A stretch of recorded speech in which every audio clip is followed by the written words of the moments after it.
அன்புடனே சேர்ந்து குழந்தைகள் எல்லாம் சேர்ந்து இந்த இடத்துல நீங்கள் ஒரு வைணவ வகுப்பு 5 நாட்கள் நடத்தியிருக்கிறீர்கள். அதில் கலந்து கொண்ட குழந்தைகளுக்கெல்லாம் என்னுடைய ஆசீர்வாதத்தை தெரிவித்துக்கிறேன். சின்ன குழந்தையாக இருக்கிற பொழுது நீங்கள் என்ன கற்றுக்கிறீங்களோ அதுதான் ஒரு பெரியவர்களான கூட வரக்கூடவே. ஆனால் சின்ன வயசில் கற்றுக்கிற பொழுது கொஞ்சம் கட்டமாக தான் இருக்கும். ஆனால் கட்டப்பட்டு கற்றுக்கிட்டோம்னா நமக்கு ஆயுத கூட துணை வரும்.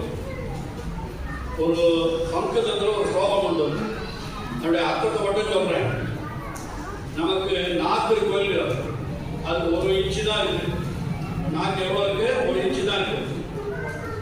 அந்த 1 இன்ச்சு நாக்கு நம்ம சின்ன வயசுல கஷ்டப்படுத்திட்டோம்னா ஆயுசு கூட சுகமா இருக்கலாம். அப்படின்னா நாக்காக தான் நம்ம வித்தைகளெல்லாம் கற்றுறோம், பாடத்தெல்லாம் நட்டு பண்றோம், எல்லாம் பேசுறது எல்லாம் நாக்கில் தான் பண்றோம். அதனால இந்த நாக்கை 5 வயசுல வளைக்கணும். அப்படி நாக்கை 5 வயசுல வளைக்கலன்னா 50 வயசுல உடம்பு முழுக்க வளைச்சு வேலை செய்ய வேண்டியது. மூட்டை தூக்கணும், அப்புறம் அந்த காரியத்தை பண்ணணும், இந்த காரியத்தை பண்ணணும்னு வந்து சேரும். அதனால இந்த அங்குஷ்ட மாத்திரமான ஒரு அளவு 1 இன்ச்சு இருக்கிற நாக்கை நம்ம கொஞ்சம் வளைச்சு கட்டப்பட்டு காரியத்தை செய்தோமானால் ஆயுசு முழுக்க நம்ம சௌக்கியமா இருக்கலாம். நமக்கு நல்ல எல்லாரும் நம்மளை பாராட்டுவான், நிறைய சௌகரியங்கள் எல்லாம் வந்து சேரும். ஆனா இந்த சமயத்தில் நம்ம ஐயோ இதெல்லாம் கட்டமாக இருக்கேன்னு கொடுத்தோமானா கடைசியில் ரொம்ப கஷ்டப்பட வேண்டி வரும். அதைத்தான் நம்முடைய பெரியவர்கள்லாம் சொல்லியிருக்கிறார்கள். அதெல்லாம் நீங்க அதுவும் இது நல்ல வெயில் காலத்தில் இவ்வளவு பசங்கள் இவ்வளவு தூரம் வந்திருந்தது ரொம்ப ஆச்சரியமான விஷயம். ஒரு ஊர்ல எல்லாரும் சொல்லியிருப்பாங்க, நான் புதுசா சொல்ல வேண்டிய அவசியம் இல்லை. பெருமாளுக்கு கூட இந்த குழந்தைகள்லாம் ரொம்ப பிடிக்கும். சின்ன குழந்தைகள்னாக்க பெருமாளுக்கு ரொம்ப பிடிக்குமா.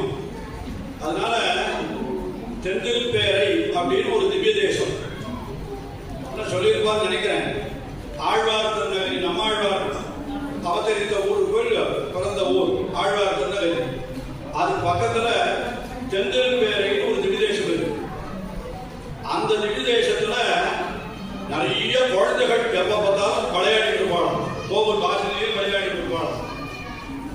அப்போ உள்ளேந்து பெருமாள் கர்ப்பகிரகத்திலேருந்து அந்த பசங்க விளையாடுறதெல்லாம் வேடிக்கை பார்க்கணும். பெருமாள் உள்ளுக்குள்ள பெருமாளே பார்க்கிறார்.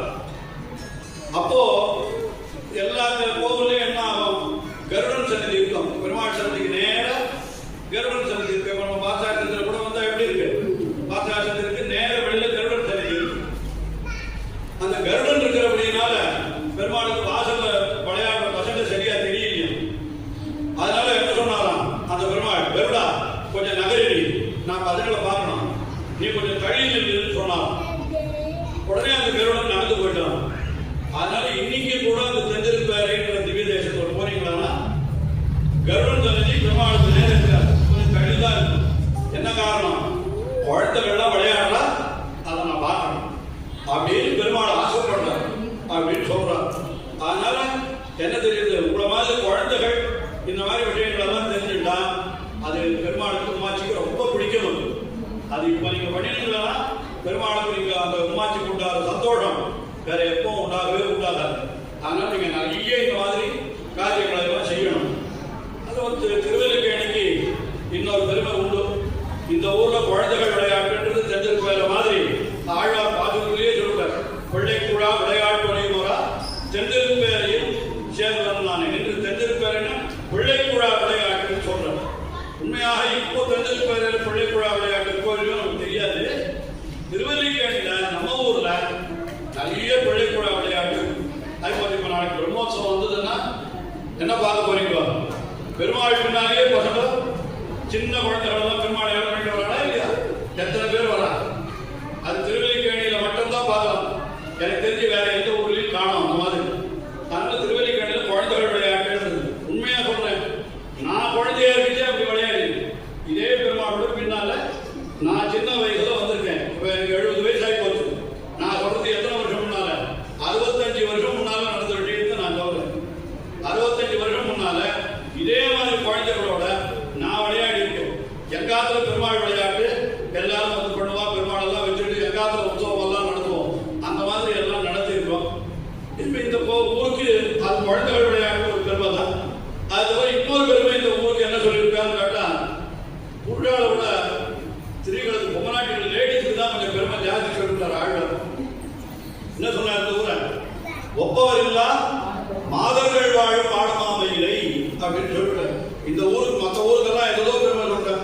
ஆனா திருவல்லிக்கேணிக்கு என்ன பெருமை சொன்னார் திருமங்கை ஆழ்வார்னா, இந்த ஊர்ல லேடிஸ் தான் நிறைய பேர் இருக்கா, நிறைய பெருமாளுக்கு கைங்கரியம் பண்றா, மாதர்கள் வாழும் பொம்மநாட்டிகள் நிறைய பண்றான்னு சொன்னார். அதுக்கு தகுந்த மாதிரி பார்த்தா இங்க 4-5 பசங்க தான் புருஷா இருக்காங்க. மீதி கிட்டத்தட்ட 20-25 பேர் பொம்மநாட்டி பசங்க தான் இருக்காங்க. அதனால இதெல்லாம் வந்து ஆழ்வார் மங்களாசாசனம் அப்படிதான் இருக்குது. இந்த ஊர்ல பெண்களுக்கு தான் ரொம்ப முக்கியத்துவம் கொடுத்திருக்காருன்னு நினைக்கிறேன். அப்படிப்பட்ட எல்லாம் உண்மையா சொல்ல போனா பெண்கள் நிறைய கற்றுக்கிட்டா தான் முக்கியம். என்ன காரணம்னா, புருஷாளுக்கு எங்கேயோ போகல போனா ஏதாவது காரியம் இருந்து போட்டிக்கு போறா, அப்புறம் அது பண்றா இது பண்றான்னு அவளுக்கு வந்துடுது. இந்த பெண்களுக்கு பாவம் வேற என்ன காரியம் இல்லை. அதில் இப்படித்தான் நான் இந்த மாதிரியான விஷயங்களை சொல்லி, அது தவிர இன்னொரு விஷயம் என்ன, நாளைக்கு அடுத்த தலைமுறைய வளர்த்த போறவா இந்த பெண்கள் தானே. அது இந்த பெண்களுக்கு பின்னால் வருவாங்க, நாளைக்கு வளர்த்த போறவா இல்லாதான். அதுக்கு இவாளுக்கு நல்லா கற்பிச்சாதான் நாளைக்கு அடுத்த தலைமுறை இருக்கிறவா இதே மாதிரி வழிக்கு வருவா. அதனால நீங்களெல்லாம் ரொம்ப நல்லா சிரமப்பட்டு இவா ஏற்பாடு பண்ணியிருக்கா. அவ பண்ணினவா வந்து யாரு? பசுமதி மாமியா. அவ தான் முன்னின்று நடத்தினான்னு நினைக்கிறேன் நான், இல்லையா? அவதான் பசுமதி மாமி தான். அவ என்ன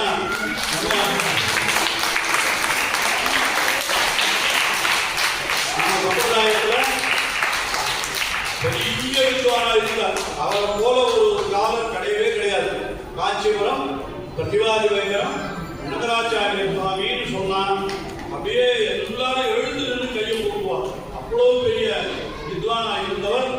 அவருடைய பேரன் நம்முடைய திவான் ராஜானந்த சுவாமி, அவருடைய தம்பி சம்பத் சுவாமி. இந்த சம்பத் சுவாமியுடைய தேவிகள் தான் பத்னி தான் அந்த வசதி சுவாமி. அதனால அவளுக்கு குடும்பத்திலேயே பரம்பரையா வருது. அது ரொம்ப சிரமப்பட்டு ரொம்ப நாள் ஆத்திலேயே பசங்களுக்கெல்லாம் நல்ல இந்த மாதிரி சம்பிரதாயங்களை அந்த மாமி நிறைய சொல்லி கொடுத்துட்டு இருக்கா. சின்ன பசங்களுக்கெல்லாம் நித்தியம் ஏதாவது வச்சு ரொம்ப நாளா நடத்திட்டு இருக்கா. ஆனா இன்னும் நிறைய பேர் சேர்ந்து ஒரு பெரிய சம்மர் கேம்ப் மாதிரி நடத்தணும்னு அவர்களே மனசுல பிளான் பண்ணி இந்த மாதிரி பண்ணினா அதுக்கு நிறைய பேர் அவளுக்கு ஒத்துழைப்பு கொடுத்துருக்கா. இந்த ஊர்ல பசுமதி மாமியோட கூட இன்னும் பல பேர் சேர்ந்திருக்கலாம். எனக்கு எல்லா பேரும் தெரியாது. அதனால எல்லாருக்கும் நான் என்னுடைய வாழ்த்துக்களை ஆசீர்வாதத்தை நான் சொல்லிக்கிறேன். இன்னும் மேல மேல நிறைய நடக்கணும். இன்னும் இது மாதிரி வட்டாவர்கள் நடக்கணும். இன்னும் இந்த 5 பேர் 50 பேர் தான் போறது. இது என்ன பண்ணணும்? அடுத்த வருஷம் இந்த 50 என்கிறது 100 ஆகணும், 100 200 ஆகணும். அப்படி இருந்து எல்லா குழந்தைகளும் வந்து இதுல நல்லா சரி அது எல்லாரும் நல்லா இந்த இங்க 7 நாள் சொல்லிக் கொடுத்த விஷயங்கள் எல்லாம் நம்ம ஆறு போய் பிராக்டிஸ் பண்ணி பார்க்கணும். இங்கேயே பண்ணிட்டு இங்கேயே மறந்துடக்கூடாது. ஆத்து போனப்ப என்ன பண்ணணும்? நமக்கு என்னமோ சொல்லிக் கொடுத்தாலே என்ன சொன்னான் அப்படின்னு வந்து ஆத்துல பெரிய வாழ்க்கை தெரியலன்னா சந்தேகம் கேட்கணும். 4 நாளா என்னுடைய பிரச்சனை உதிர வாங்கிட்டு கூட அது என்னது இது என்னது ஒவ்வொருத்தையும் கொடுத்து என்கிட்ட கேட்டுட்டு தான் இருக்கா. நிறைய நல்ல காரியம் ரொம்ப அழகா பண்றான். இந்த மாதிரி இன்னும் நிறைய பண்ணணும், நிறைய இடங்கள்ல பண்ணணும் அப்படின்னு நான் அந்த மாமியை நான் உங்களுடைய சார்பாக கேட்டு கொடுக்குறேன். எல்லாரும் சேர்ந்து அந்த மாமிக்கு உங்களுடைய நன்றியை தெரிவித்து எல்லாரும் கேட்டு